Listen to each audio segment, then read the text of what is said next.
34, and Sister Rhonda has just arrived. Hello, Sister Rhonda. How are you doing? Welcome to you.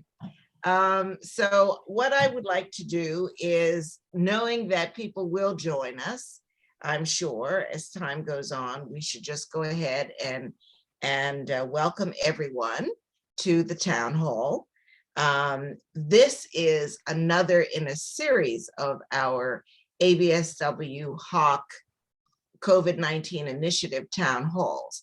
I counted them with Carla's help just prior to coming online, and this will be number eight of our town halls. And so we've been at it since March of 2020, and proudly so. This also means that as things continue to develop with the pandemic, we are out ahead of each development with a town hall. We've been successful so far in being ahead. So yes, good evening to everyone who is joining us, and folks are talking in the chat. That's very nice. So tonight, we are going to feature a panel presentation. It's very informal. This is like getting together in someone's home and just having conversation. That's the feeling we like. And we are going to have tonight lots of time for interactive questions, conversations, because that's important. I think it would be fair to say that through every step of the pandemic, from the very beginning, before it was even called, before a state of emergency was called in Nova Scotia, we have anticipated that, you know, we would be here, that there would be a need for culturally specific response for our people to the pandemic. And tonight's topic is certainly no exception. If anything, it is an area I know of some concern for people. So we have said, and we always say, that keeping our people informed is our priority. It's not about having one fast opinion as opposed to being open to all kinds of opinions, but it's an opportunity to provide the facts and to have easy conversation. So with that, I'm going to ask Sister Veronica to I didn't even introduce myself. Sharon Davis Murdoch, you can see it up there, co-president and founding member of the Health Association of African Canadians. Over to you, Veronica. Good evening, everyone. Thank you guys so much for joining us this evening. I know everybody's schedule is very busy, and so the fact that you took time to join us is greatly appreciated, to the panelists as well as to those who are attending, to gather information that they can then take back and share with others. So as you can see, I am Veronica Marsman. I am a social worker practicing until the end of this year, and then going into retirement. Looking forward to that. I am also the co-manager of the COVID initiative with my partner in crime, Sharon. And this is, as Sharon has indicated, this is probably, Carla can give us the exact, but I think this is either our 4th or 5th town hall that we had on COVID since it started, and our first one being on facts and myths. So we're trying to give people the right information on COVID at every stage. If it was the vaccine, we had a town hall, and now we're having this one for children, and then there will be a future one. Just wanted to share with you, or do I just turn over to David to introduce himself for sharing? Yes, I think you do. Okay, yeah. Okay. So that's me. So you don't want to do your thing first and then let me Well, go ahead? that's what I just asked. Yeah, why don't you go ahead? So Yeah, why you don't I finish do it off. and get it Yeah, over rather with? than jump to me and back to All you. right, Yeah. so back to me. My apologies for the confusion, No, folks. So just to give you a little bit of information on our initiative, the COVID response / impact initiative for people of African descent in this province. We initiated this when COVID first hit, and we set up a toll-free line for people of African descent to call in. And to date, we've received close to, oh, I just did the stats, 900 and some calls since inception. That might be under. Anyhow, since our last newsletter, it's been close to 250 calls since June. And it peaks and ebbs and flows with it, because when there's issues, when we go into another shutdown or lockdown or whatever, then calls come. And we deal with, on the toll-free line, people are calling in looking for information on proof of vaccines. Where's the next vaccine clinic? Where are they located? Where's the testing site? They're looking for supplies, whether it's a blood pressure machine, thermometer, issues on employment. They're using it as a toll-free needs and services line. And that's how we're venturing. Initially was set up only for COVID response, and now we're COVID plus. So it's a Black community toll-free line. Financial assistance, mental health support, how are we all coping, grief sessions, all of that information. If people don't know where to go, they can call the toll-free line, and we then will triage them to the appropriate resource. So we're really pleased with the work that we've been doing through the toll-free line and through our COVID initiative. We are preparing to have completed our 4th community newsletter, because we want to keep everybody informed. So that will be going out mid-December. It'll be a nice Christmas gift for folks. And also stay tuned for another town hall coming up.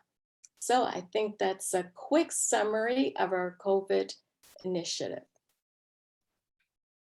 All right, over to me. So good evening, everyone. Good to see you all. Good to be here with you. So I'm Dr. David Hawes, and I'm ahead of Veronica because I retired already. I'm a retired physician. Not really. Not really, yeah. So I did infectious diseases and internal medicine. So, and I'm part of the COVID response impact team, doing some of the medical stuff, and also a member of the Health Association of African Canadians. And basically just wanted to give you a little bit of history. You know, there's a huge concern about not just COVID, but the vaccines. And there are lots of questions that came up that we've addressed over our last couple of town halls. But I just wanted to just give you a little brief summary of what has happened with us and our communities when the vaccine came along. So in March last year, we were approached by the COVID-19 task force, which was really spearheaded by the Department of Health and Wellness. They had public health on board, and some other groups. African Nova Scotian Affairs came on board as well. And we actually had the opportunity to set up some vaccine clinics for Black communities in a very special, very culturally specific way. And so what we did is, first of all, we had a system where we had coordinators from the Association of Black Social Workers who did booking and registration. And we had clinics which were held in specific areas. We took the clinics to the communities rather than set up a clinic and say, hey, come on down. We made sure to have clinics that were within easy reach of our communities. And so we set up the clinics. We had people from our communities who were at the clinics. There were greeters, there were people who were helping with the flow of the clinics. We even had vaccinators who were from our communities as well. And I'm here to tell you that it worked so well that we had very good feedback from individuals who walked in and, felt so at home when those clinics were being held. So we had several of those clinics, 15 in all, actually, between March and I think August of last year. And then after that, we have continued to provide vaccinations for communities, but in a different way, where the clinics, we call them pop-up clinics. So the mobile health units from the public health have been instrumental in putting on these clinics for us. And with those specific clinics, we had about 14,000 individuals of African descent who actually were immunized at those clinics. It's about 60, just over 60% of the 2016 sort of population statistics. So, we're continuing to do this work. Our next step is, and the reason we're having this town hall is our next step is going to be the vaccine for children 5 to 11 years of age. The vaccine is not yet accessible, available in the province, but we're having discussions as to how to have those clinics. And we feel that for Black communities, having those clinics in a child-friendly space, such as, gymnasiums at schools, we've thought about maybe some of the early child education centers. But anyway, we're looking at places and spaces where children and their parents will feel more comfortable in coming to have immunization. So again, this is just the beginning. So we want to just acknowledge that it's good to have you here and to have some presentations and discussion in regards to the 5 to 11-year-old vaccine for COVID-19. Thank you.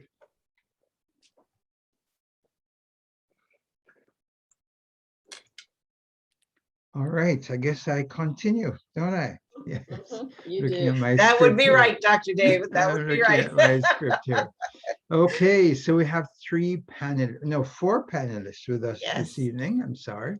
And what we're going to do is ask our panelists. We have 3 questions that we've sent out, and we ask our panelists in about 10 minutes to address either 1, 2, or all 3, whichever questions they feel are appropriate for them.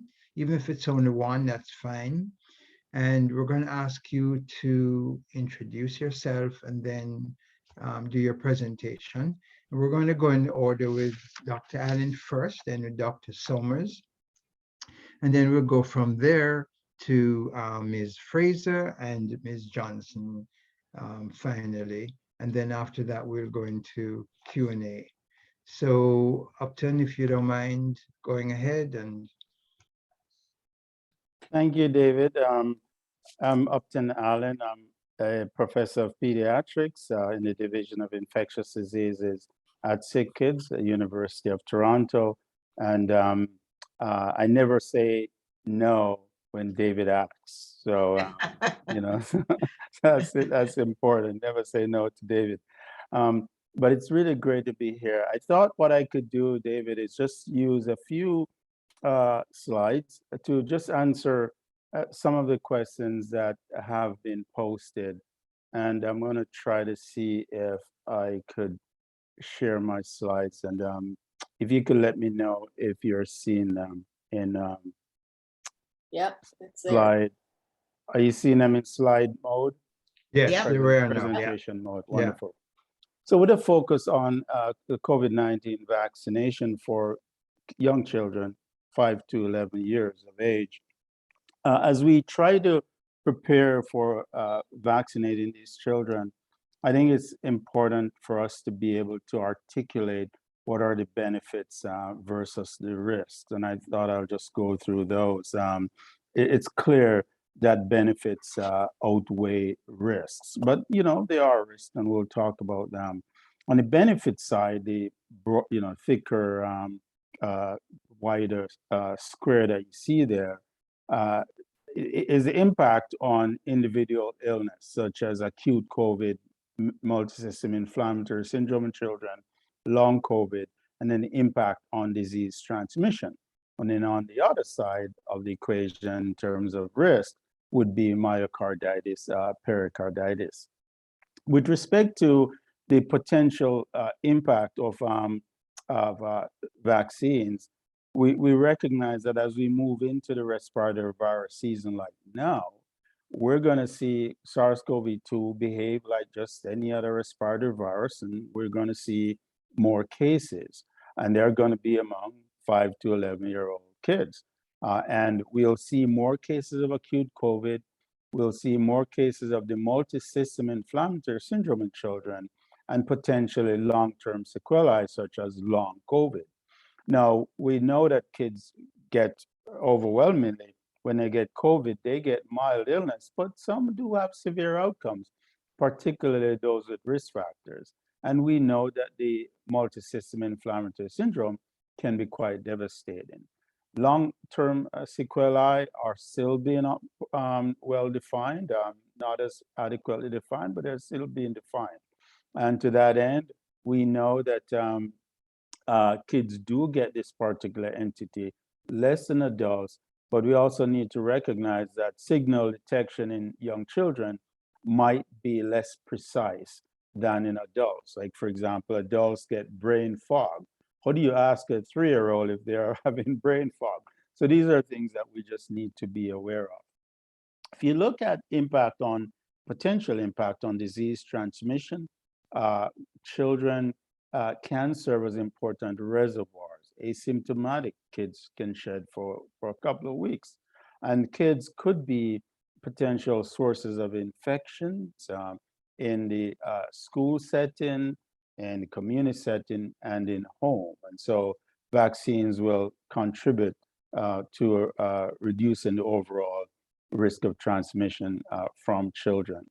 But we also need to recognize an additional benefit, which is really important, and that is the ability of vaccines to help us to restore safe and effective learning environments for these kids, getting them back to school, and thinking of the beneficial effects that this would have on their mental health and well-being. This has been shown to be a major concern. So there are a number of benefits on the benefit side of the equation: impact on illness prevention, impact on disease transmission.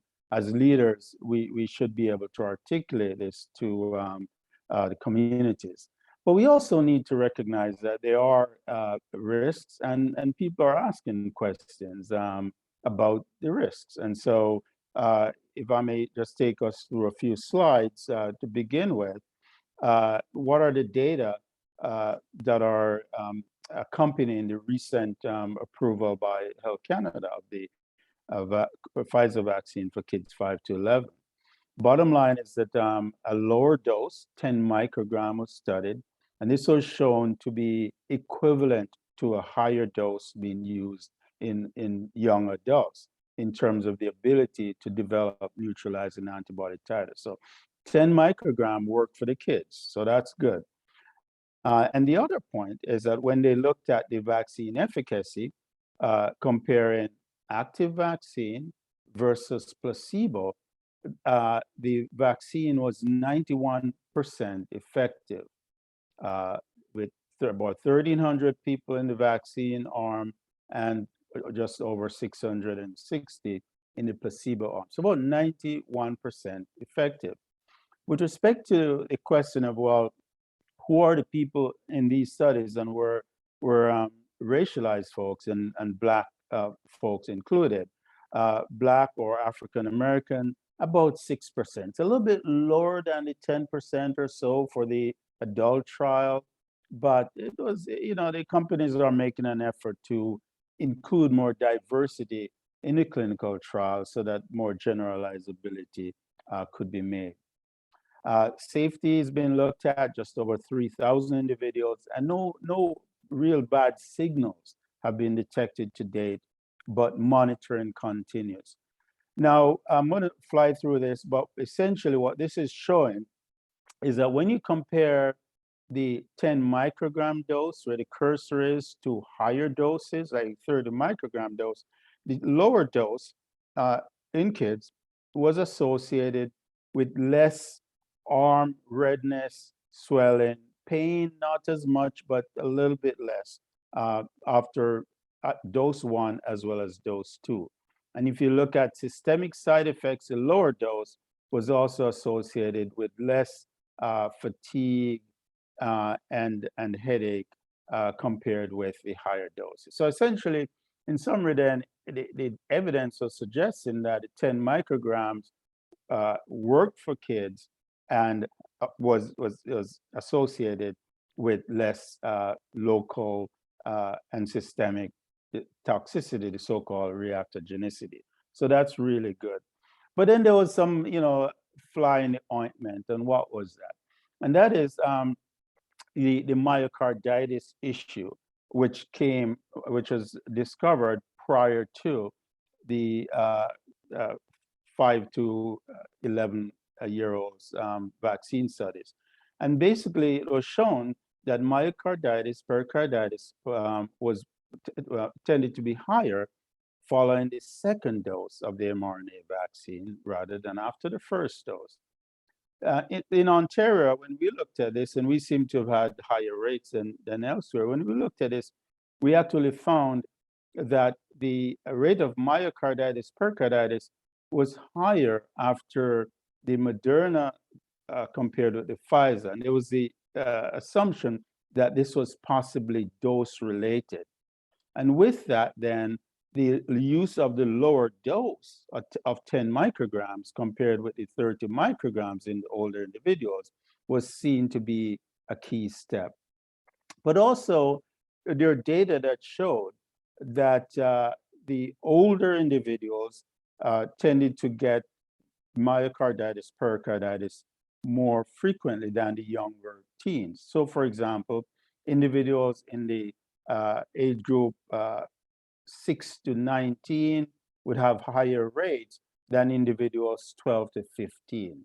And the assumption is that individuals less than 12 would have even lower rates.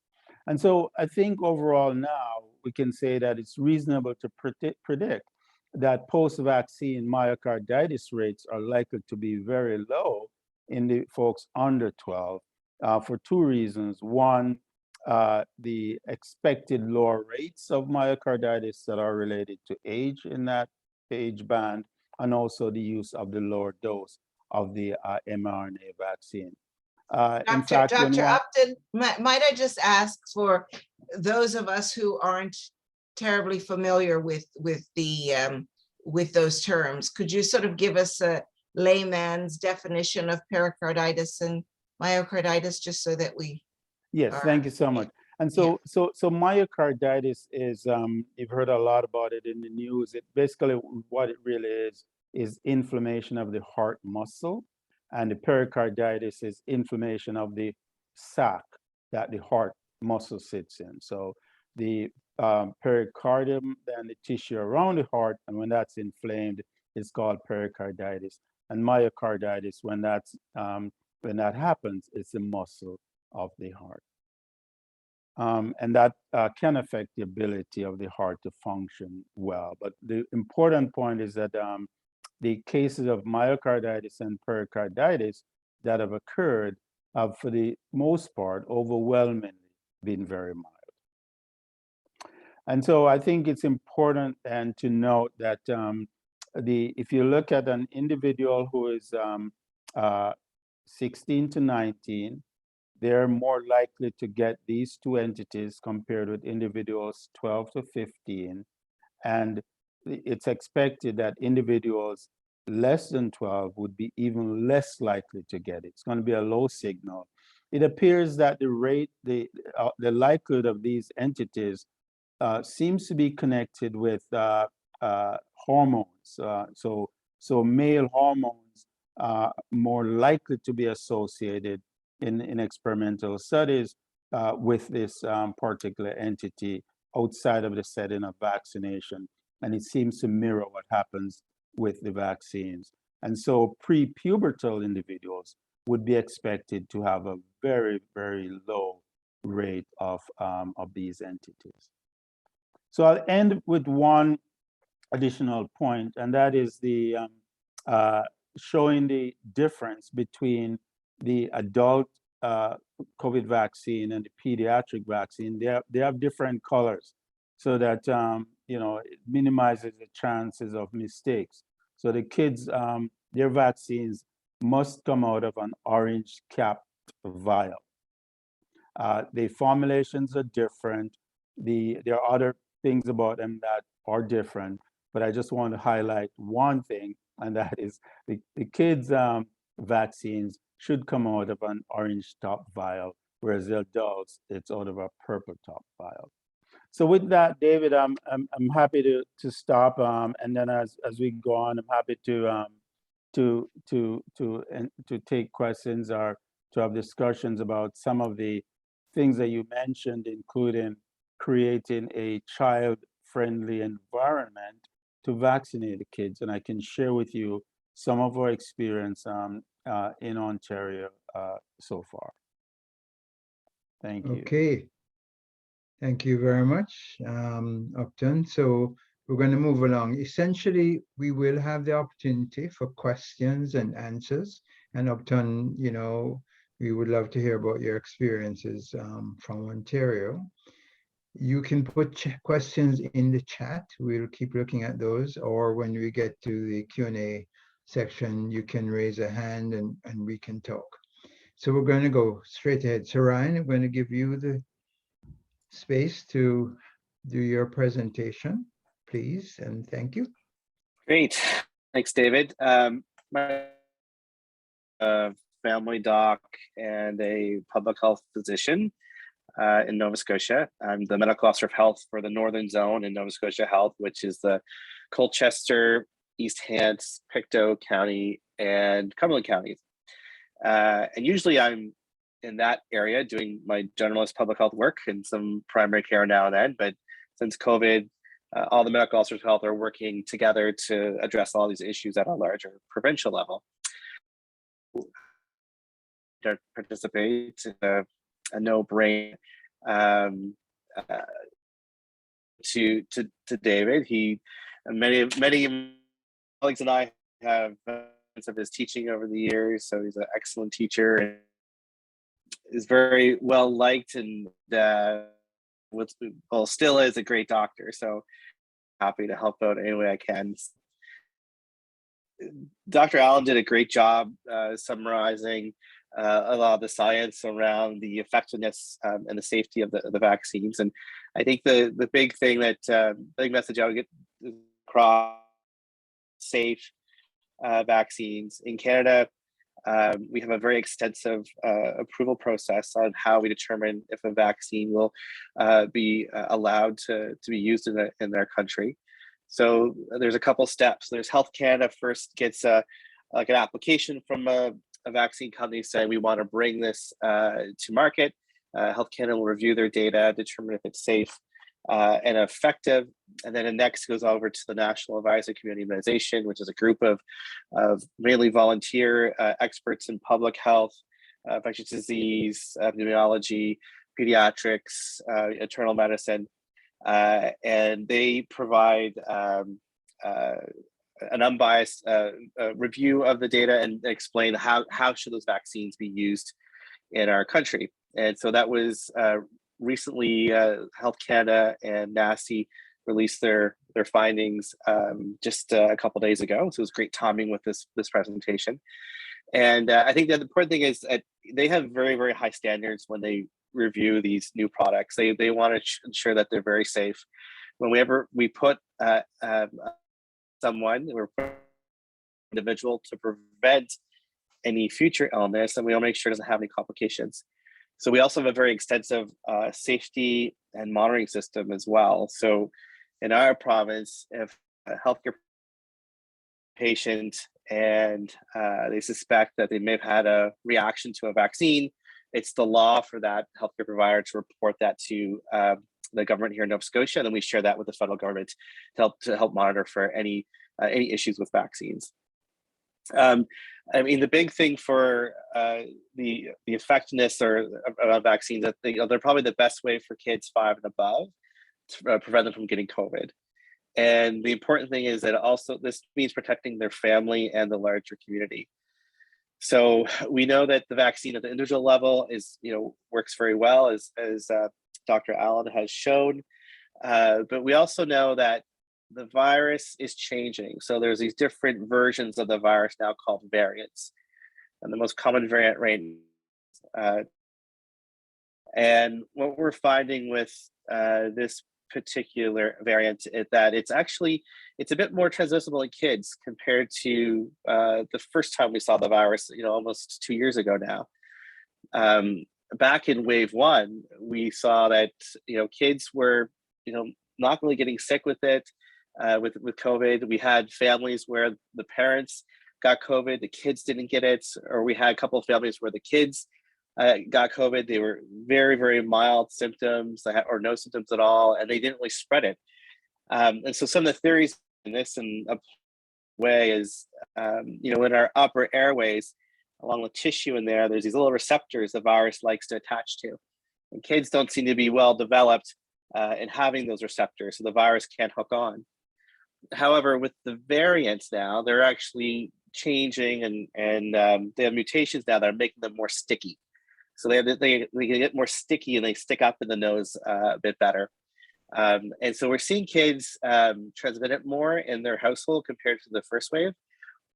They're not seeing the same level of severe disease, but we are seeing that in households where people aren't masked, they aren't distancing, we're seeing it spread much quicker within households. The other big advantage of what we know about this vaccine is going to let kids be kids again. And so the biggest thing is going to keep kids in school. It's going to keep them participating in sports and their extracurricular activities. What we have seen so far in the 4th wave in Nova Scotia, the majority of our cases have been in children under the age of 11, under 12, 11 and under. This darn virus is pretty tricky. It's finding those populations which of individuals who aren't vaccinated, and it's spreading quite easily. So we've actually, for the first time in September, we've actually had to close a few schools. We saw a lot of the virus in the school setting. We actually never had to do that with our the first three waves, but this wave we've had to close it down. Again, being more cautious and realizing that we want kids in school, we want them to be interacting with others, but we don't want the virus to spread and have other impacts on the school population. So by getting the vaccine, we're expecting in the next few months the number of outbreaks in schools will decrease, and the need to actually shut down a school will be gone altogether. I can attest, I have 4 kids, and it was extremely challenging when we had our lockdowns and the kids weren't in school. It's really challenging to have to teach kids from home. So I think we're eventually going to see that the lockdowns have had impacts on our own children's development. It's probably impacted their social development as well. Kids need to be at school interacting with their friends and their teachers. But we do have some early studies from wave 1 that when kids are in lockdown, they don't do well with online learning. They tend to have more screen time. So they're watching another extra hour or 2 a day of screen time or playing video games. They're not as physically active, and they're eating much more food. So there's one thing about COVID on the person as a result of infection, but the lockdowns and stuff have a big impact. And in our province now, over 80% of the population have gotten vaccines in arms, and we're preventing lockdowns now. So kids are getting back to doing the everyday things they're doing. The question on to is what have you heard about? How should we prepare for for children for the vaccine? And so obviously having culturally sensitive clinics, and that's something that was very successful in wave 1, where you have your peer group coming in, being supportive of people getting vaccinated. That's going to make a huge difference. Making it children friendly. It takes a little more an effort to put a needle in a kid's arm. They need that reassurance. They need that safety. there's a couple of things that individuals can do as well. So, part of it is just talking to your kids and getting them primed and prepared, and say that we're going to go to a vaccine clinic, we're going to get a needle today. I think some kids are still going to have the little needle phobias, and you have to, walk them through that. But a couple of things that have been recommended, there's a researcher here at the IDBK who does some work around decreasing phobias and any pain associated with needles. And so a couple of things you can do is get the numbing cream. In my house, we call it the magic numbing cream. It's called EMLA. You should be able to buy it. It's actually behind the counter. So if you ask a pharmacist, they can get that for you. And it's just this cream you put on about 30 to 90 minutes before you get the vaccine. It's a little white cream you put on with this little sticky clear or Band-Aid you put on it. The only thing I recommend sometimes make right spot. So I've seen people sometimes come in and put it down here lower on the arm. That's where you actually take blood. That's not where we're going to put vaccines. You got to put it higher up. So we always say the deltoid region. So the back part of the flabby part of your arm up here, that's where it has to go. So we do that for our kids.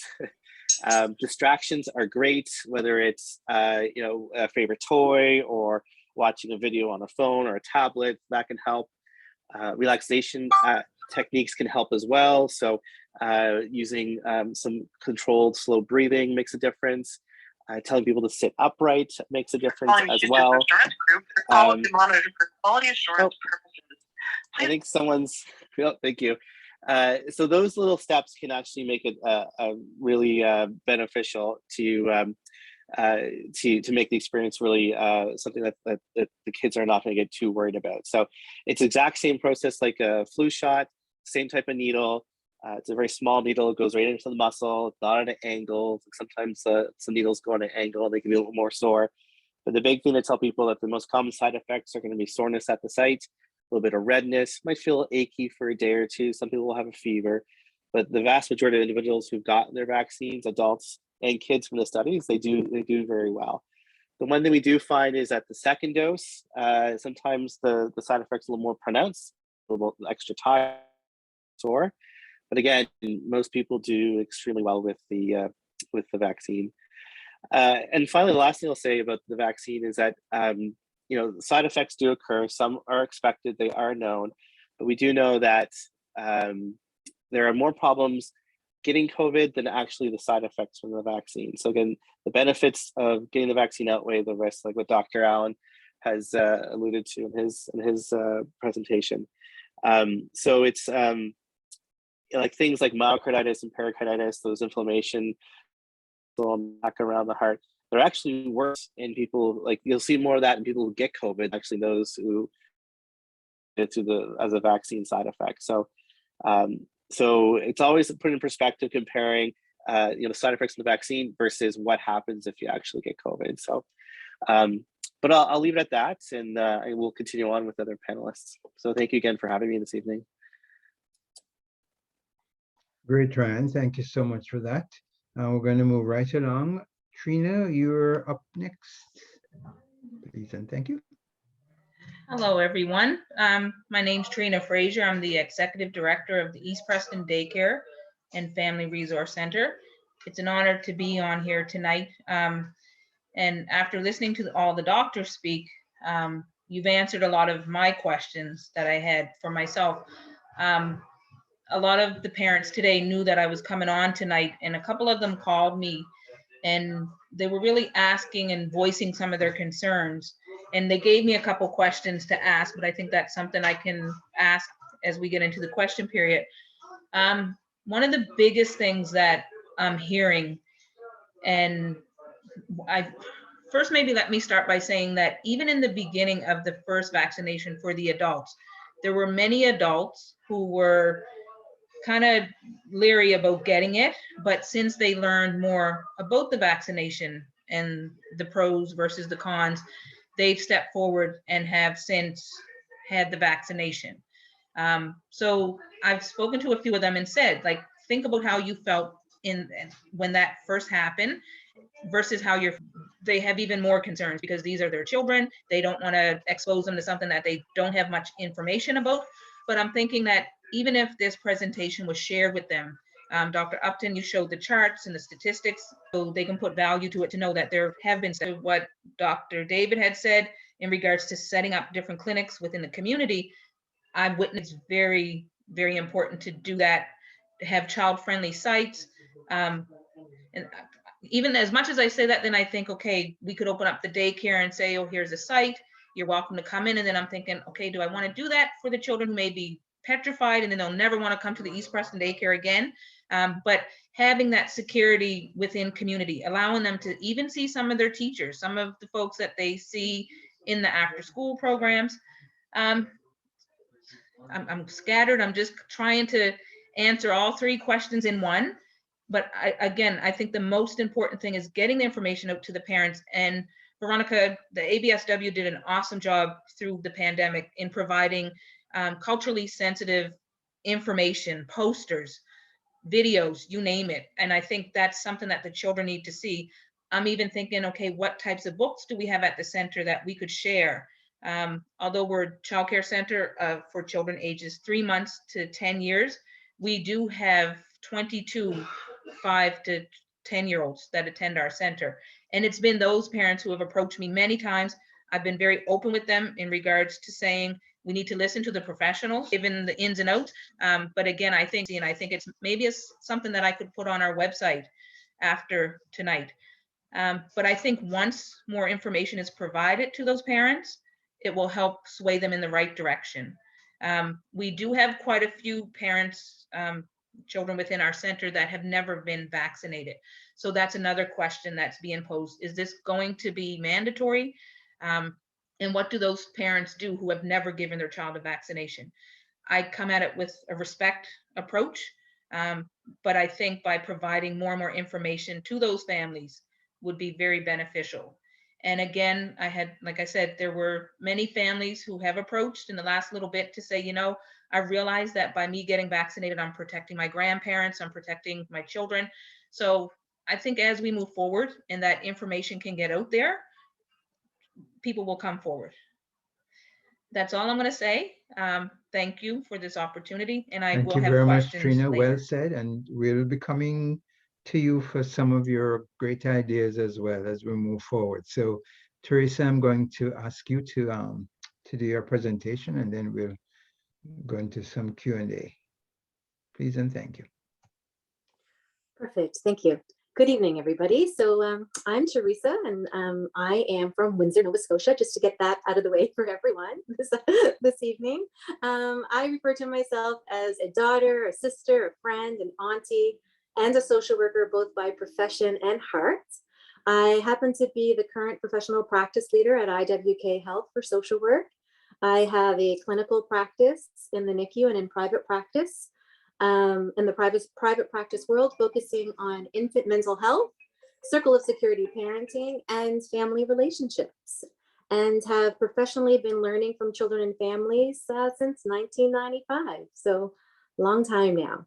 Don't do the math, please. So I'm going to shift our focus, I think, tonight, and maybe build a little bit on what Ryan was talking about, and spend some time to explore the emotional component of the vaccination experience. Recognizing what we do and how we do it really matters. And so my best hope tonight is to be able to share some practical strategies that you can walk away with and that you can use to have a better vaccination experience, both for you as parents and caregivers of your child, and both for yourself and for your child. I'm going to call them Teresa's tidbits. There's 3 of them to get us started.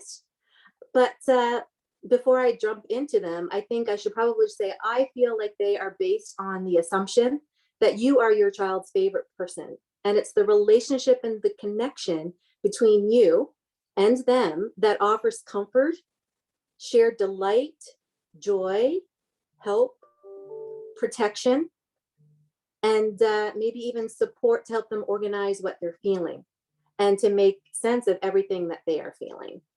And as you already know, they're watching you like a hawk. They're watching every minute, every hour, every day of what it is you're doing. So they're really looking to you to give them the cues of safety. And they're looking to you to determine, is this safe? So let's jump in. We'll look at tidbit number 1. Sorry, all of my phones happen to be buzzing at one time, so they're distracting me. So yeah, tidbit number 1, I'm gonna call that tune in. Let's tune in. So you're gonna tune in both to yourself and to your child. So what are you feeling? What's your anxiety level? What are the sensations you're experiencing? What message do you happen to be sending to your children? What message do you want to be sending to your children? And how can you kind of travel back to be in the here and now and present moment with your child? You are the bigger, stronger, wiser, kind presence in your child's world. And so whenever possible, can you follow their need? And whenever necessary, can you take charge in that moment? Children are really aware, or very aware, I guess I would say, and tuned in to the emotions of their caregivers. So in other words, it's really important to kind of try to stay calm yourself, be supportive, maybe use a matter-of-fact tone in your approach as you kind of hold that space for all their emotions to come up. So tidbit number 1, tune in. Tidbit number 2, talk, talk, talk. Talk about the vaccination. Talk about the vaccine. Talk about and validate their concerns, questions. Maybe get together. You don't know the answers. You're not the expert. Look it up together. Call 811. Call a local community member, someone in the community who may have an answer, or as Veronica shared earlier, the 1-800 number that can get you and connect it with the resources that are available to you to address your questions and concerns. I think it's important to say that, we should also recognize that it's their body. We do a lot of work with children to recognize respecting their body. And so it's really important to make sure that they feel safe and comfortable with what's going in their body. Telling the truth is really important. So it's probably important to kind of say, it's don't lie and say it won't hurt, but say something like, yeah, it's going to be uncomfortable. It might feel like a pinch, but it will go away quickly. It's your child, as your child starts to express emotions about this whole experience and what they're about to get involved with, it's okay for them to express emotions. That's healthy. That's great social and emotional development. And when we say social and emotional development, we're talking about their ability to have relationship with people, but also their ability to label, first of all, probably recognize their emotion, label their emotions, kind of manage their emotions, and then share their emotions with someone. That's what we call emotional regulation. And so that's healthy, and it's okay to feel worried. And your role as a caregiver or a parent is to just be with that emotion. Don't try and change it. Don't try and fix it. You're going to want to try and make it feel better. That's not helping the child build their own coping capacities. Again, I think as some folks earlier kind of mentioned, you also want to kind of, depending upon the age of your child or the developmental stage of your child, it's really important to use child-friendly language. So you want to name it a vaccine instead of a shot. You can see the difference if you call it a shot. That's kind of scary language to a child, depending on what their experience is with that language and that terminology. So name it as a vaccine. Maybe talk about it feeling like a pinch instead of a burn. And maybe talk about the staff in the clinics as helpers to make the connection that they're there to try and help them receive the vaccine and not hurt them with the needle. The other thing you might want to consider, or for your consideration, is you could say something like, if you're trying to explain, when you're talking, you're trying to explain what they can expect at a clinic. So you can describe it something like, first we'll check in with a helper who will ask for your name. Then they might ask you to kind of sit and wait. When it's our turn, we're going to meet our nurse and she'll show us where we can sit. The nurse will wash an area of your arm to make sure there are no germs. Might feel cold, and the wipe might smell like hand sanitizer. Next, you're going to get the vaccine through a small poke. You might feel a little pressure or a pinch, but it will be quick, and then you'll get a Band-Aid and it's done. You also want to talk about, why are you getting the vaccine? I've heard some of my colleagues in child life at IWK Health describe the vaccine like a superhero shield to protect us from sickness that's caused by germs. The vaccine will teach your body to fight against COVID-19 germs to keep you safe and healthy. You can also make reference to the other vaccines your child may have already received or immunizations, because a lot of between the ages of 5 and 11, they would have gone through this experience many times of having needles. And so if you're talking about previous experience, it helps to recognize that this isn't a completely new experience. You want to try and talk about the vaccine in a positive way, and maybe say something like, by keeping your body protected, you're also keeping your friends, your family, your teachers, and your grandparents, and other members in the community safe. So tidbit number 1, tune in. Tidbit number 2, talk, talk, talk. And then the last one, tidbit number 3, I call it tackle the play-by-play. So basically, you're going to unpack everything your child is going to see, hear, smell, and feel. The more that they're able, and then you're going to develop like a care plan with them. And so the more that they can be a part of the decision and the development of the care plan, we know the better or more positive the experience is going to be for everyone involved. So things like, what clinic are they going to attend? Where is it located? How child-friendly is it? How do they want to sit when they receive the vaccination? What sort of comfort items would they like to bring along? Is it a toy? Do they want to sing a song together? Maybe some deep breathing, or watching the phone or tablet, or maybe coming up with a comfort plan, like maybe when the needle is going to go in your arm, you're wiggling your toes. Or mom or dad are asking you rapid fire questions like name 5 friends, 4 sports, 3 types of fruit. Or maybe playing I Spy are all great ideas. And the numbing cream has already been mentioned, or squeezing a ball or cuddling a stuffed animal, telling a story. Children also like to pretend that they're blowing bubbles or a pinwheel going around, or other ideas. You might want to ask and be curious around, do you want to watch the poke? Do you want to sit on my lap? Do you want me to sit next to you? Do you want me to hold your hand? Obviously, these aren't rapid fire questions with your child, but these are some of the things that you can be asking to draw upon to create a plan that's going to meet your child's needs. We can also talk about what should we do before we go for the vaccine? Before, during, and after. Because there's a beginning, a middle, and an end to consider. So you might want to also, your child best. So do you start to have the conversation, a couple of days out or a week out? How much does your child need? How long does your child need to kind of process the information?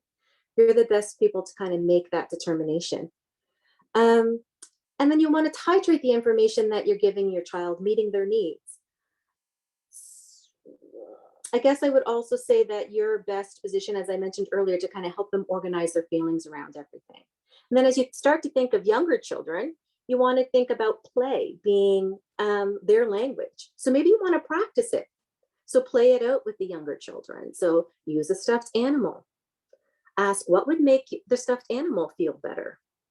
And with older children, you might just want to check in, that the plan you made, is this still our game plan when we go tomorrow for the vaccination? And then it's important to recognize that it's not over when it's over. So you want to talk about the experience. You want to talk about what went well and celebrate it. If you're able to, you want to agree on to do something enjoyable after your appointment. Maybe get a donut, bring a snack, and stop at the park, play for a little bit. The whole idea of focusing on what went well can also help it to go better the next time, recognizing that you're coming back because you're having 2 doses. And it's really important to state that the celebration is not about rewarding the experience. It is about having your child have something positive to focus on as they are having the vaccination. It's to keep their mind on something positive. I guess what I would say is that there's lots of great resources. You can just Google, how to support your child through the vaccination experience. The kids have some great resources that you can explore, and I can share some of the resources. We always have a lot of our favorite things that we like to use at IWK Health, so I can make those available to Veronica and to Sharon after tonight's session as well. So to recap, we're talking about Teresa's tidbits, right, to help with the emotional component of the vaccination experience. So we've got tune in, talk with your children, and you want to kind of tackle the play-by-play. So basically a calm presence, proper prior planning, and truth-telling. I think I'll end it there. Great, thank you very much, Teresa. That's wonderful. So we've gone through our presentations, and we now have time for Q&A. You can put your questions in the chat or raise a little hand symbol. We'll keep an eye out and ask anybody to. Folks may be shy, but I know that just want to say thank you to every one of the presenters. You all brought such terrific points to us. You helped us understand things clinically, physiologically, and emotionally. And that firsthand information from parents, Ms. Trina, is so important to us. People want to know that that it is a receptive, or that people are receptive to questions, right? That they feel comfortable asking. No question is a bad question. No question is a wrong question. And we as a people are certainly very, all people are very concerned about their children in African Nova Scotian communities. Our children, they're our hearts. So, and people want to be protective of them. But I think it's really great to hear some tips from Teresa about how to support them. Very helpful, and maybe people could, if you don't have a question at this point, maybe you'd like to just comment on what you've heard. Both are very welcome now. Anyone? I have a question, and I posted a bit in the presentation in regards to the families wondering, will this be mandatory? Will children be expected to have this vaccination in order to attend school? Do we know yet if that's the case? And then knowing and wondering, and this has also been a question, will there be more mental health services provided directly within community to help support many of these moms who are coming forward with great concern and that anxiety? So Ryan, maybe you can take that first one. Yeah. And I don't know, Teresa, if you have any idea about the second. Yeah, I can start off. At this point in time, there's no intention to make the pediatric childhood vaccine mandatory. Actually, in Nova Scotia, none of our childhood immunizations are mandatory to enter school. They're obviously strongly encouraged. And there are only, I think, 2 or 3 other provinces in Canada where you actually have to have all your vaccines to attend school. In our province, everyone I agree that school is an essential activity. We need kids in school. So we would want kids that being vaccinated should not discourage someone from not going to school. So there's no intention to make it mandatory. Right now, the mandatory or approved vaccinations required for non-essential activities. But I'm assuming once children are fully vaccinated, and depending if the mandatory, the approved vaccination policy is still in play a couple of months from now, in order to attend certain non-essential activities, children may also be required to show proof of that. Obviously, if they're going with their parents have to show proof that, that's one way they can attend. But there hasn't been any talk right now at this point to extend the approved vaccination policy to kids to do non-essential stuff. It's going to take several months to get the vaccines in arms. One of the things that have been recommended for these childhood vaccines is that they should be actually at least 8 weeks apart. They've been approved to be at least 4 weeks apart, but to get the best response to your immune system, we're encouraging people to space them out up to 8 weeks. So vaccines should hopefully be available sometime early December, and then won't get second shots until until February. So it takes some time to actually get those shots in our arms. So I hope that helps answer your question. Thank you. Teresa, do you want to take the second part about the mental health support? I don't know. I understand, and speaking with Veronica and earlier on, I believe she said that ABSW is going to continue to provide mental health support for families through the COVID-19 task force. Veronica, maybe you'd like to talk about that a little bit more? Yeah, we do. We more or less triage it. It goes to Hawk, who then determines who's the most applicable. They do the intake, and then they determine what mental health clinicians we have out there that we can refer it to. I think and Trina, you can correct me if I'm wrong, you're looking for resources in your community, so outreach resources. Is that correct? That is correct, but also specifically, and maybe this is something we could talk more on in the end of this. I do feel that there is a need to have somebody maybe come in and do a few presentations directly to staff, whether it be one-on-one or in a group setting. Staff have asked me to reach out for those supports for them, and I'll connect with you.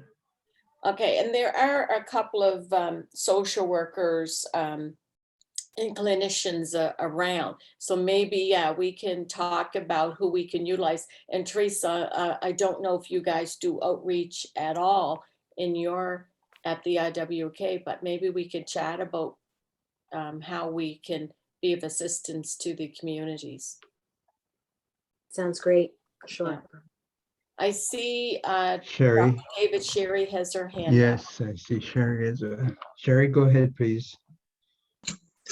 Okay, thank you very much. I have a question and some information that I want to share. The question is to Dr. Allen, who talked about the myocarditis and pericarditis that could possibly affect this age range. I just want to know, is that something that can be cleared up, or does it do any damage to the heart? And the other thing, before you answer that, I just wanted to let Trina know that if you're looking for information for young kids or for them, I know one of the things that the young kids like is Dr. McStuffin, who is culturally relevant. And if you're looking for additional information, you can contact the Dartmouth Library, because Crystal Mulder has just taken a position there as the special advisory specialist for the African Nova Scotian community. So she might be able to provide you with resources that you might be looking for, or at least give you information on that. Great. That's good, Sherry. Thanks for that tip. Thank you, Sherry. You're welcome. Upton. Okay, great. Let me just make sure that, oh yeah, good. I thought I was on, yeah. Okay, so first of all, the myocarditis, pericarditis, this entity would be expected to be extremely rare if it does occur in the pre-pubertal children, in those, less than 12. So it'll be very rare. What we have seen so far among individuals over 12 who have had pericarditis, myocarditis, is that it's overwhelmingly mild. It is a serious illness, but it is rare. Some individuals can have it severe. So just being very frank and open with you, some people can have it severe, but it is very rare. And when it does occur, most of the kids require no real fancy treatments. They need over-the-counter type medications. Some might require other types of medications, and most of them actually get better without any major forms of treatment. What a cardiologist would tend to advise for some of those who have more moderate to severe illness would be to be mindful of strenuous exercise for a period of time, a month, 6 weeks or so, depending on the severity of their illness. And those would be mostly for competitive athletes. They would be advised to exercise caution with excessive exercise. But the bottom line is that it's overwhelmingly mild. Thank you. Welcome. Upton, do you want to just tell us about is this vaccine being given out in Ontario yet? 5 to 11s? Not yet, eh? Well, we just started today. Okay. Just started today. But what I can say, David, is, and you've alluded to this, and that is, how does one prepare a pediatric-friendly environment? And so one needs to take into account what are some of the issues that might come up with children. So, for example, if you're having a clinic and it's in a large open area, such as a gym or a hall, concert hall, convention center, it might be problematic if the kids are lined up, because if one of them gets vaccinated and starts to cry, then it affects all of them. So therefore, the kids' vaccination, it's a child-friendly environment with balloons and clowns and ice cream and all of that stuff would be ideal. But it's best done in a small, structured environment. So even if it's in a gym, there are little, maybe dividers that create some, that allow for the creation of rooms, so to speak, so that there's a smaller, structured, protective environment where, a parent can hold a kid and sit down, and it can be, in fact, a cool down zone after. Then the exit area would need to be thought about, because you don't want to vaccinate a kid and then have them leave through the waiting area with another 20 kids, seeing them leaving with tears. So if anything, they shouldn't cry, but if they follow Teresa's tidbits, they should be good. But if they do leave, you want them to exit through an area other than the waiting room where everyone is hanging around. So I think it's just important to just remember some of those things. And those are the things that we're putting in place in Ontario to take care of the fact that, the kids will cry, a kid will faint. And if a kid faints and the others see that kid faint, they all leave and go home. So you just have to try to avoid those situations from happening. Tell them what they need to do, talk to the parents to minimize the chance of fainting, squeeze your knees together, and all those kinds of things, a little tidbits that can be helpful. So the bottom line, David, is that it's a child-friendly, specially structured, small structured environment. Okay, great, thank you. I just want to jump in with when we talk about child-friendly, Ms. Trina is definitely our expert on that, because not only is it about being child friendly, but it's also about being Afrocentric and friendly in terms of our cultural reality. So you see Black kids in in many situations, Ms. Trina. What do you think, based on your years of experience, that we could do to support our kids before they get to the vaccine clinic, but also what would you describe as a child-friendly environment, which is also Afrocentric? Can you tell us a bit about that? I think educating them along with their families, definitely before they go to a clinic, to what they might expect or what they might see. Dr. Allen, when you talked about having that child-friendly, having the ice cream, the clowns, the balloons, Veronica, I want to say, where was our ice cream? But and then I'm also thinking about places within our communities, within our African Nova Scotian communities, that you are right, Dr. Allen, in respecting the fact that if you line the children up and the one in front starts crying, yes, the next one's not going to want to. But one thing I do identify, and I don't mean to put our children on the spot, but just thinking about our center, and my thoughts are, it's most times that those children will support one another.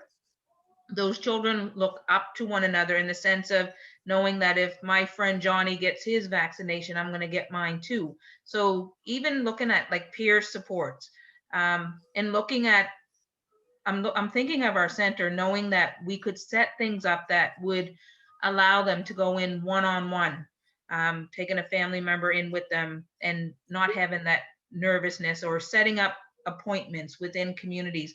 And there's several different places within our communities that could be set up to be made child friendly, but also even having that special person from the community that children may look up to, having them present.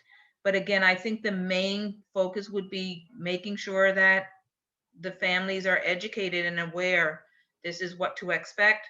And again, being truthful, like Teresa said, speaking the truth. I think that would be the way to go. Thank you. Dr. Ryan, you provided some in the chat, some resources that people can utilize. And I was looking at the 5 strategies that you covered as well. And I was thinking, oh, darn, we could have used those 5 strategies, David, in our upcoming newsletter, but now we're out of space. So unless you have another 3 pages to go with that, yeah, no, those are very good, but I still think there's some merit in us probably, if we're permitted, to copy it and have it as an insert in the news. I think Teresa's tips are great. They're very practical to the point where they walk you from like beginning to end. So Yeah. It gets you, I don't know if you get that in the paper or get you on the radio or something like that. Like those are really, I think those are the practical tips I think families need. So that I like how you walk them through from beginning to middle to end. So. And I noticed from the chat that Dr. Strang is going to be doing a press conference tomorrow at 11. To yes, talk about rollout of the vaccine. He hasn't said anything to me yet or other medical officers of health, but I suspect the way things, this is me guessing, but what you happen is they'll prep, like we just had the announcement on Friday of the approval, and then there will be usually a press conference to say this is when we will open up bookings online. And then usually they'll say sometime after that is when the rollout will happen. So that's what happened for the 70 plus vaccines. They said, we're going to do it. Okay, now this is when you can book. And then once you can book, this is when these are the dates you can book for. So my suspicion is clinics for the mainly a pharmacy model, like outside, if people want to get outside of a specific clinic, it will open the pharmacy model probably the first week of December.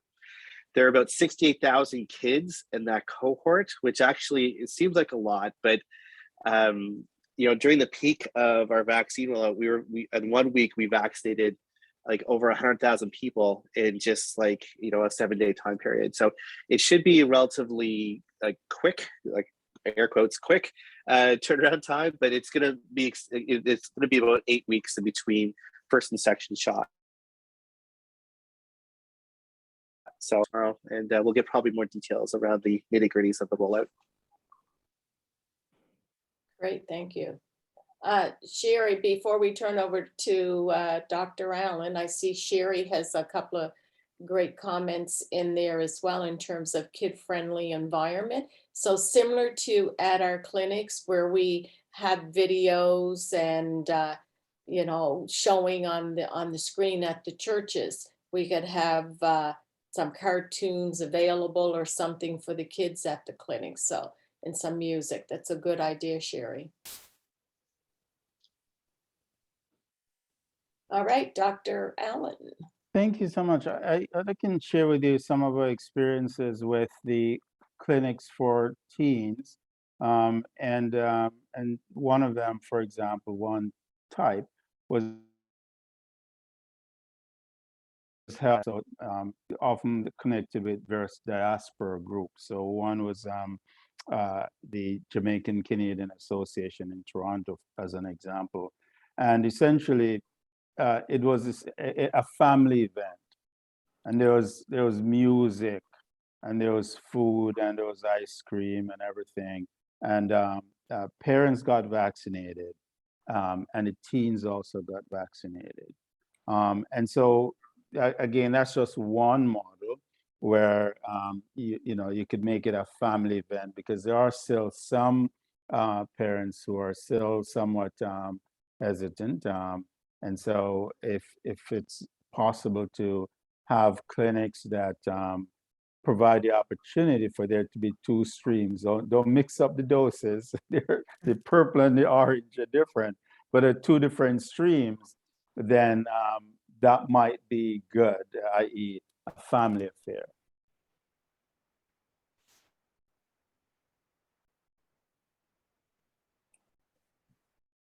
That resonates, I think, too, the idea of, I don't know quite how we're going to go forward, but this is the conversation that we need to have that will give us some ideas and some suggestions around, what it looks like or what would be best for us.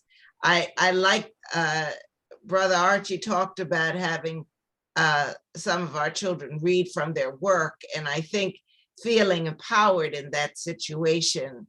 I'm no child psychologist, but I know that as a nana, having my boys feel that they are in charge of the situation and feeling confident about it certainly helps in any situation. So I think that's really cool.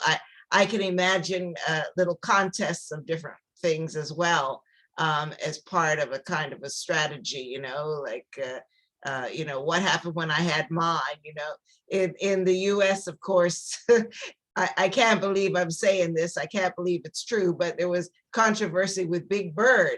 Big Bird said that he had a shot and his little wing was sore, but he's okay. And, and I think that, maybe, I don't know Mr. McStuffin, but maybe Mr. McStuffin having that story would be cool too. So anyway, I think our imagination we're as open to things as we can imagine. Teresa, you're smiling. I'm wondering if you want to say something about that. No, I was just enjoying the Big Bird story and the Dr. McStuffin. Yeah, I mean, I think they're all wonderful ideas for sure. I think it's, I appreciate you commenting on, the building of the child's confidence. It's really important and essential. That's another reason to celebrate the experience too, right? Because they just did something that was really hard to do and they did it, right? So that just solidifies another experience in their repertoire of tools that they can do hard things. as they have to navigate hard experiences throughout life. So powerful. Brian, you had a comment? Yeah, just to sort of follow off what Teresa said. I've heard a couple of little stories of how you can really impact kids, be resilient, and get the courage to get a vaccine. And one way I heard this one story. This little boy is from the States. He was vaccine eligible. He wanted the vaccine, but his friend, who is, I think, on cancer treatment, someone who's immunocompromised, and so obviously that his friend is prone to getting any virus, let alone the COVID virus.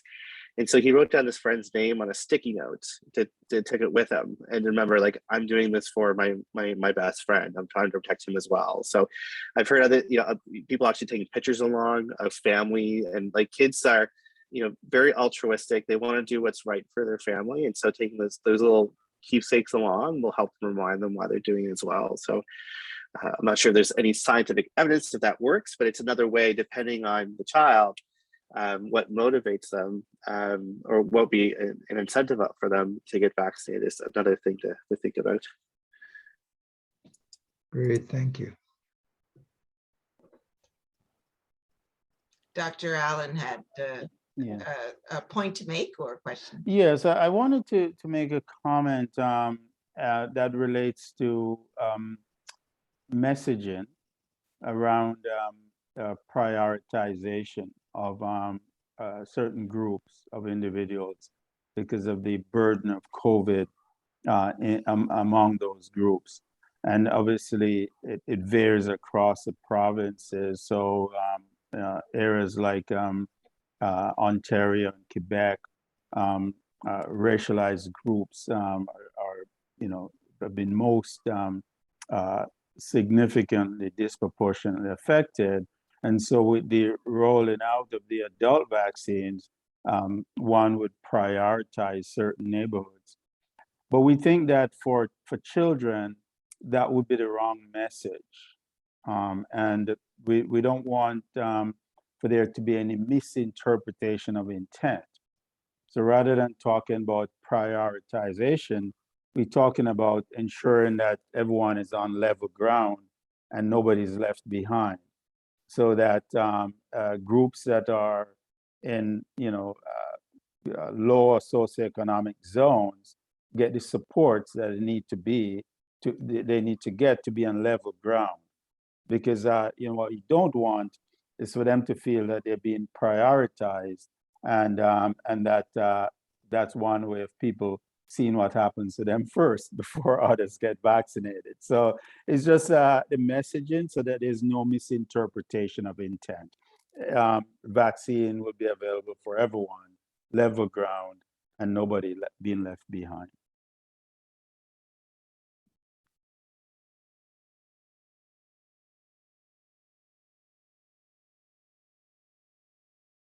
Okay, this is great.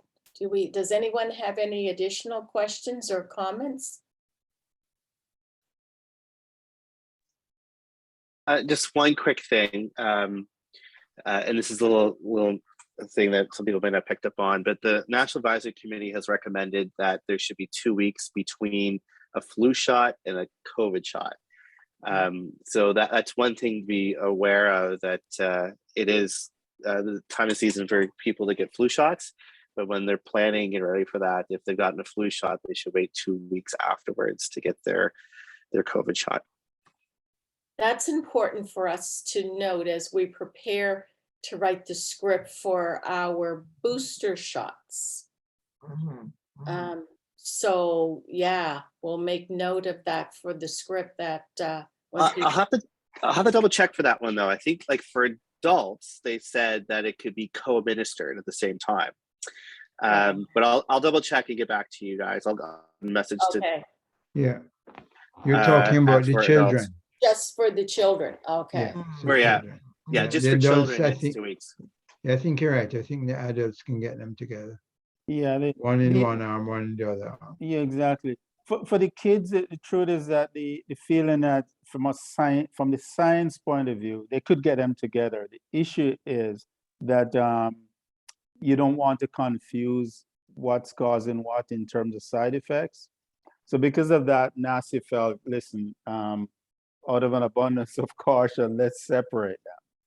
But in terms of the science, I mean, they're fine. It's just that adverse events, NACI felt that it was important to separate so you know what's causing what. Which is what they did with the adults initially when they Mhm. were just starting as well. Yeah, Just so you don't confuse things. you don't confuse. Yeah. Yeah. Oh, Dr. Ryan, you wanted to say something? So this might be another common question comes up because it affects my oldest kid. So if your kid's 11 and will be turning 12 soon, do you wait to get the adult version or you stick around and get the kids version? So my own intention for my family is that we will get the vaccine when it's available and use the pediatric version. And as like Dr. Allen has laid out during his talk, you need a smaller dose in kids because their body, they have on. So I think to get it now, because if you have to wait, if your kid turns 12 and then that could be a couple months later, and then another shot to 6 months or 8 months later. So it's probably best to use what's available now and get that as the shot. Hey, that's good advice. I hope everybody was clear on that. Can you just give us the 3 points there, a 3-point bullet? If your kid is, so if you're 11 and we turning 12 soon, what most experts are recommending, I think all experts are recommending, is don't get the dose at that time. Don't wait. I'm saying that because you're breaking up a little bit. So yeah, don't wait. Get the pediatric vaccine as soon as possible, right? Rather than correct. Wait. Yeah. Okay. Just wondering too, we have a little bit of time and I wanted to just get to the questions that that you were hearing, Ms. Trina, and that others may be hearing in community. Understanding that no question is a wrong question or a bad question or a stupid question. I'm just gonna name it, get it out there. People have concerns. And from the time we started doing town halls, we were dealing with, we knew a lot of misinformation that was out there about vaccines generally, and certainly a lot of misinformation targeting our people as well. We've gone through this, with every wave, there's more information, both good and bad, out there. So would you mind, people online, and Ms. Trina, I don't want to put it all on you, but what are some of the questions that our parents, Black parents, African Nova Scotian parents have, or the reservations that they have? If you name it, then we can sort of, address it, kind of thing. I guess the biggest, it's there, and most times there's not many questions. There's more comments and thoughts and feelings. And some of the things that folks have brought forward in regards, and I mean, those of you who know our communities know, in most recent, there's been several people who have passed. So there's a lot of concerns there. And when we hear concerns about the swelling of the heart and those types of things, it's like they're putting together in their own minds, is this why so-and-so has passed? So there's been several thoughts and comments posed in regards to those situations. And there are people who were ready to be vaccinated and have turned away, have walked from their jobs because they've lost loved ones, and they're putting the blame on that. So I guess, how do we reassure them that this is safe, this is fine? And the only response that I can ever get can ever give is that I am not the professional, but I've directed them to doctors that I know they could speak to. And I'm thinking if there are more doctors and more social workers that could make themselves available to answer those questions, that's what we need, because I can't answer them. I can We hear respect- you. I can Yeah. respect their opinion, and I've said that openly. I respect what you're saying. And some of them have asked, have I gotten the vaccination? What made me decide that I was going to get it? And I said, there are many things that we do in life, and we don't know what the answers are or that. But I put faith and trust in the professionals who have said, but again, in me saying that, I know there are other folks who they've had experiences and issues with trust.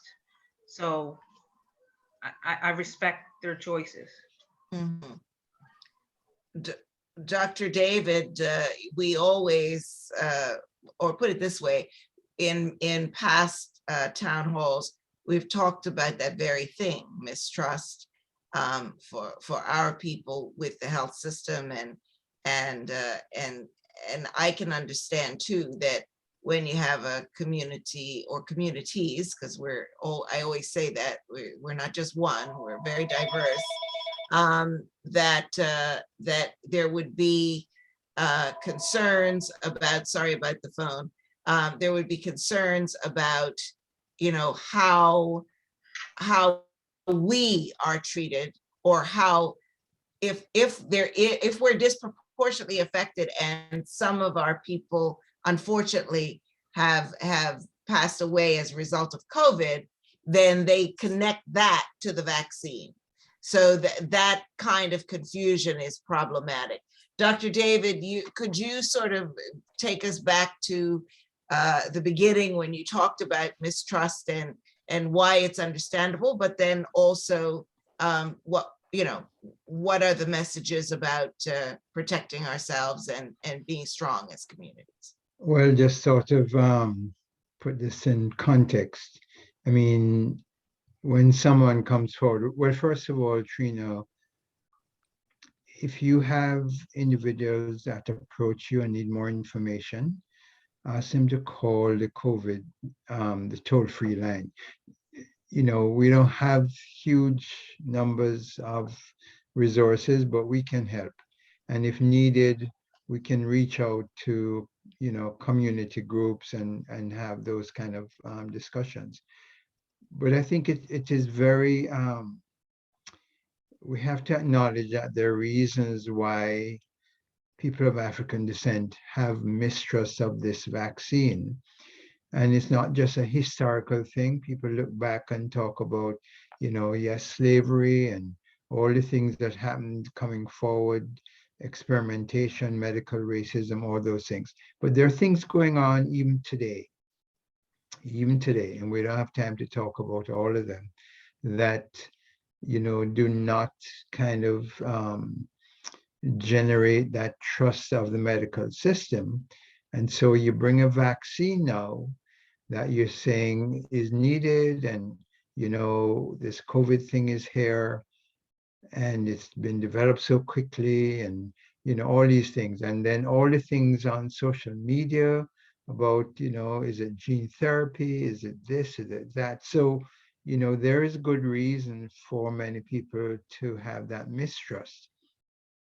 And I think the most we can do is to listen and hear what the things are, and then to give our perspective. One of the things I never try to tell people that they should get the vaccine. It is a personal choice. It's a balance between, there is a vaccine, there's good things about the vaccine, but there's some adverse effects. But there's also COVID, and there are bad things about COVID, and so it's a balance between, having those choices, but you give information and allow individuals to make up their mind. And, there are people who will listen and will think about the things and look at the resources. And then we'll say, okay, yes, I will do this or the other. There are some people who will just be adamant. They have fixed beliefs and they're not going to change. And again, it's not worth having fights with people or, but the bottom line is, yes, we hear and we acknowledge that you have good reason to have this kind of mistrust of what's going on. But we want to be there to have a discussion as best as we can to see if we can, give you our perspective that might make a difference. So, I think that's my approach, basically. Others want to weigh in, comment on that? Yeah, I can, a couple of things to suggest. So yeah, it's really about trying to find underlining what are some of the concerns. So, is it they need more information? Is it, there's been a bad personal experience with vaccines, or they've had a bad experience with someone who's had COVID? Are there needle phobias? I think that's one thing to look at. Like, everyone seems to think people not getting vaxxed are just anti-vaxxers and they have a certain mindset, but there's some people, like, because of stuff that's happened in their past and in their family's past, it's really hard for them to actually get a needle in their arm.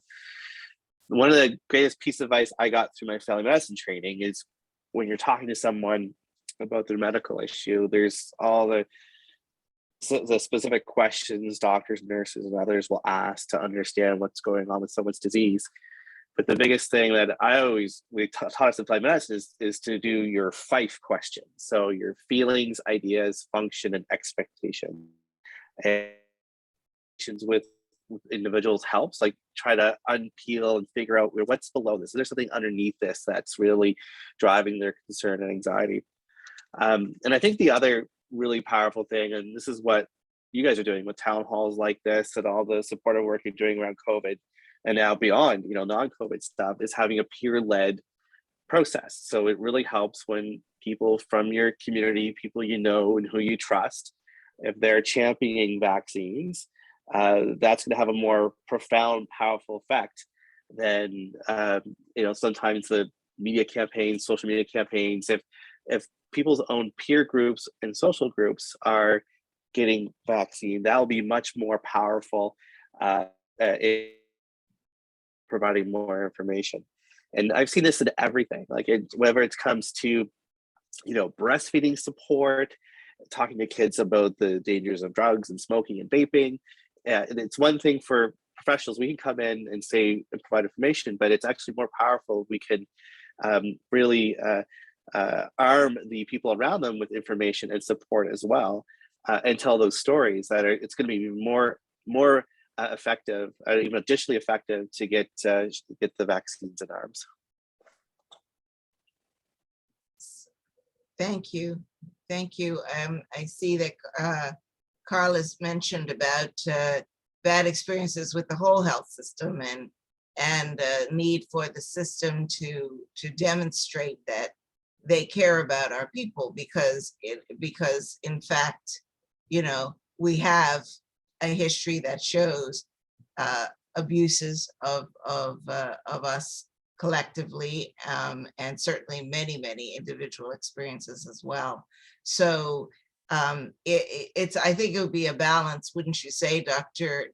Allen, about, you had mentioned sort of not to kind of make us special in a negative way, but rather that, with us, we talk about the need for culturally specific approaches.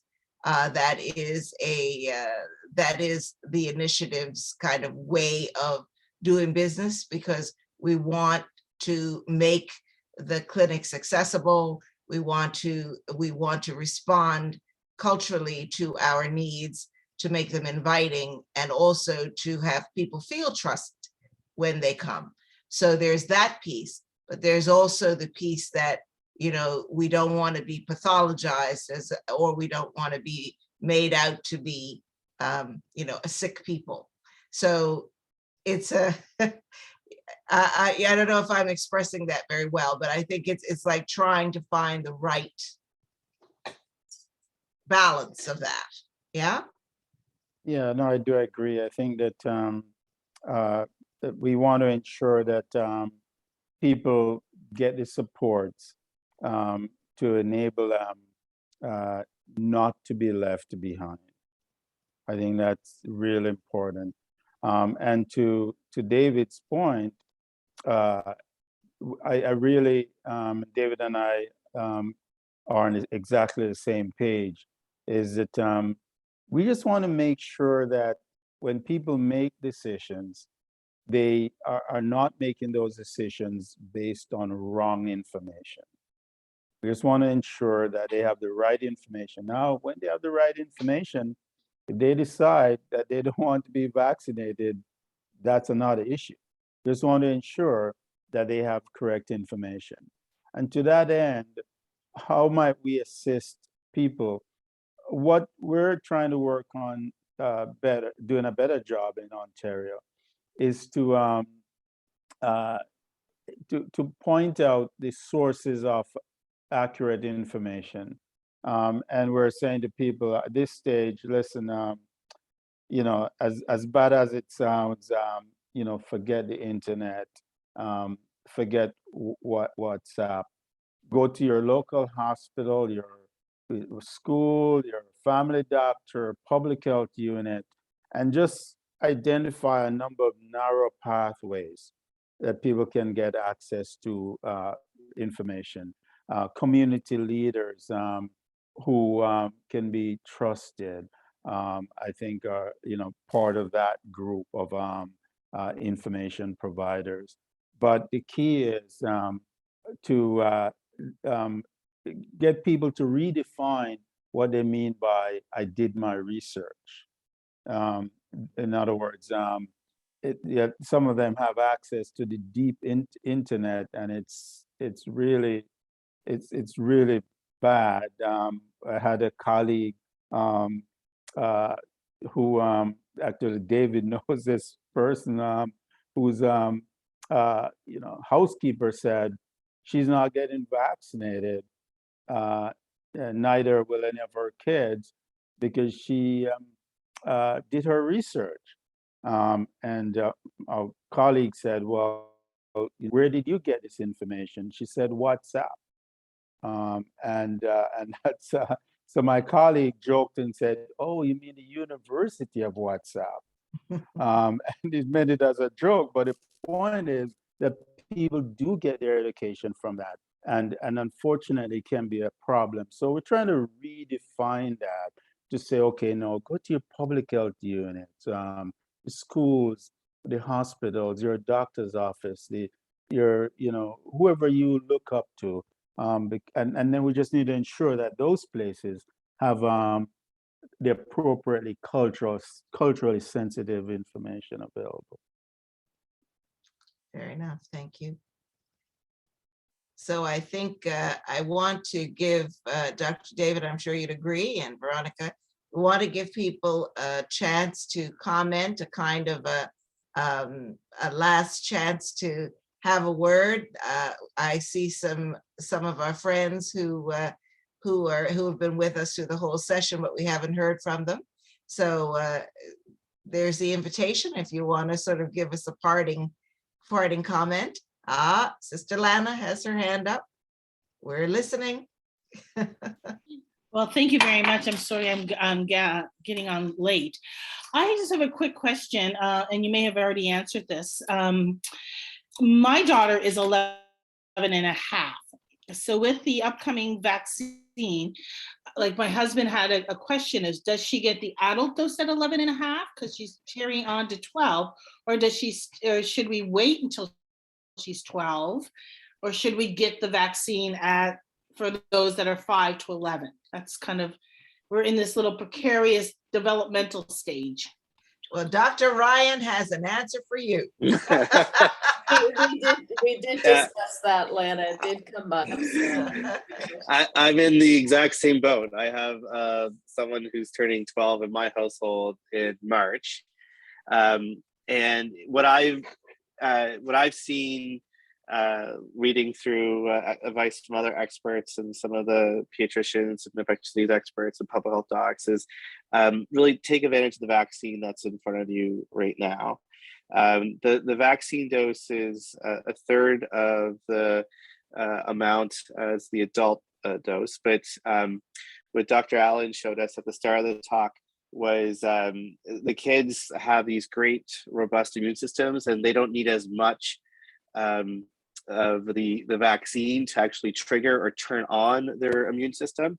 So they get a very good response, and with a lower dose, you actually have fewer side effects. So the other thing about waiting as well, like my son will turn 12 in March, so that's another 3 or 4 3 months away, and then the recommendations are you get a second dose 8 weeks after your first dose, so that's then taking us into May, so it's much longer to get my child vaccinated. And what we're seeing a lot now in fourth wave in Nova Scotia is the majority of our cases are kids under the age of 12. Like we've got a lot of outbreaks and a lot of exposures in school settings, and we've had to shut down a couple schools for a week to let COVID run its course and not spread any further. So if it's available now, take advantage of it.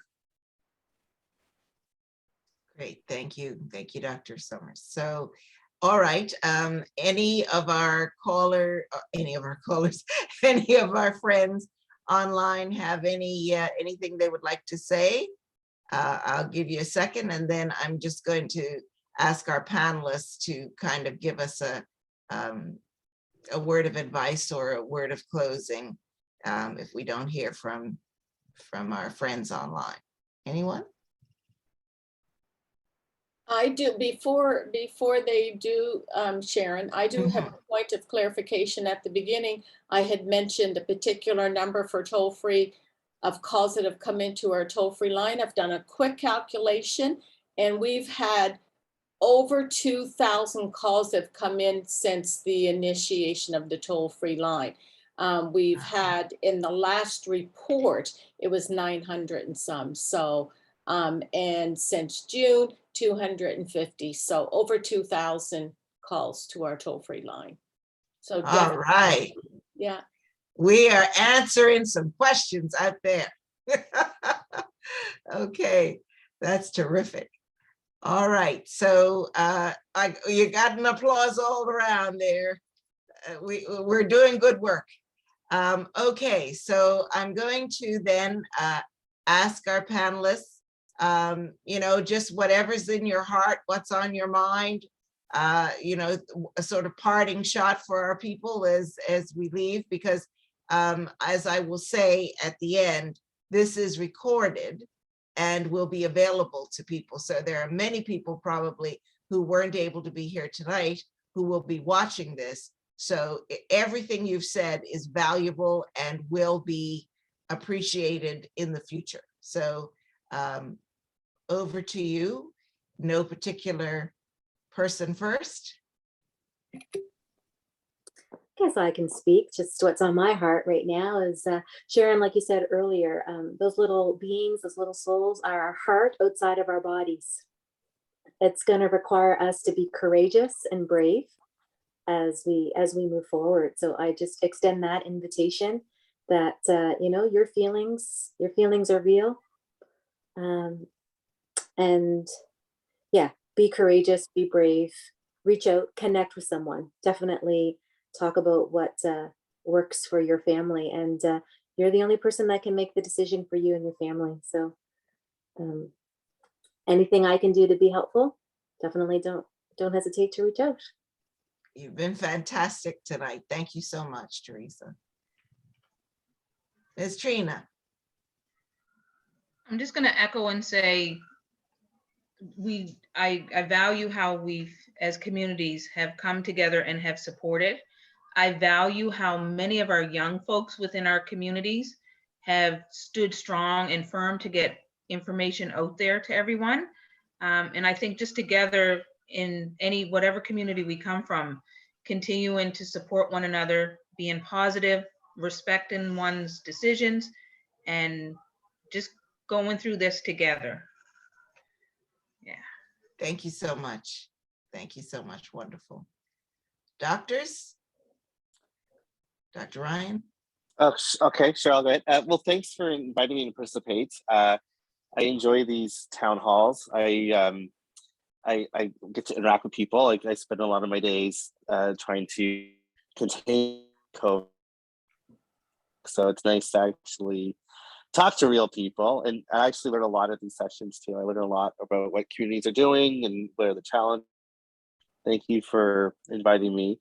I'll just, the three key messages I always try to make three key messages. And that's what I would say is that, remember, the vaccine is probably the best way to protect your children, your family, and your larger community from COVID. It's going to help us get out of the pandemic and get back to our new normal.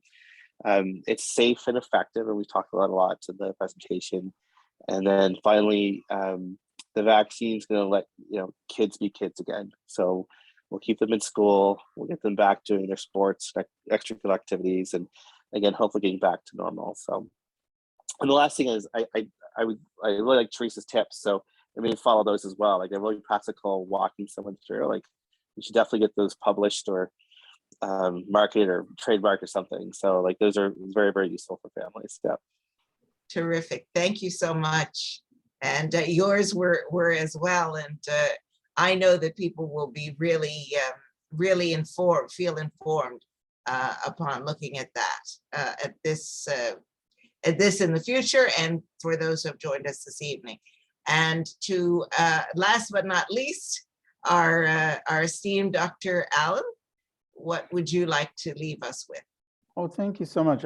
I would say that it's important to, number one, to remember that Health Canada, the FDA, have looked at the data that have been generated by the company, in this case, Pfizer, because that's the one that is first through the gates, so to speak.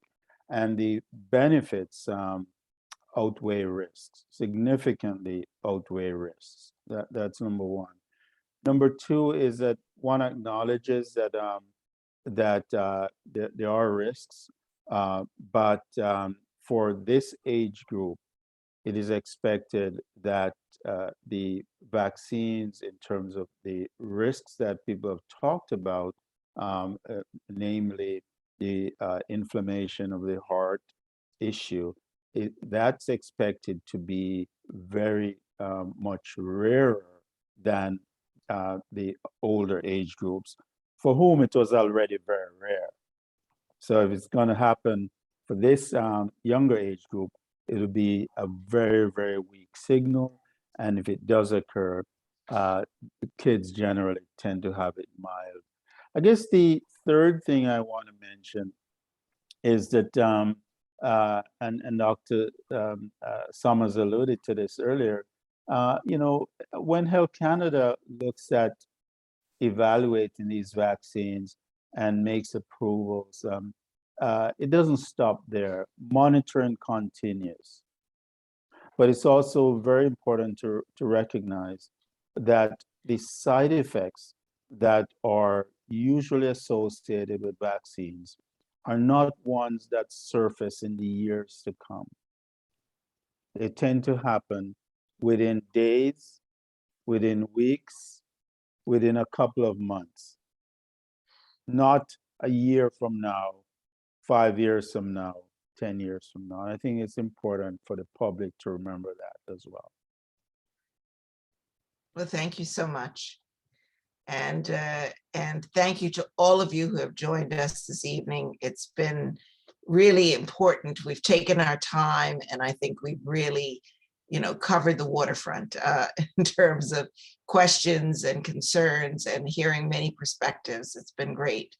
Thank you so much to my always to my brother and sister co-hosts who we do this. We're going to be doing it again soon because our priority is to keep our people informed in every way we can.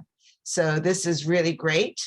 And to that end, I want to remind you all that we do have a YouTube channel and Hawk YouTube channel.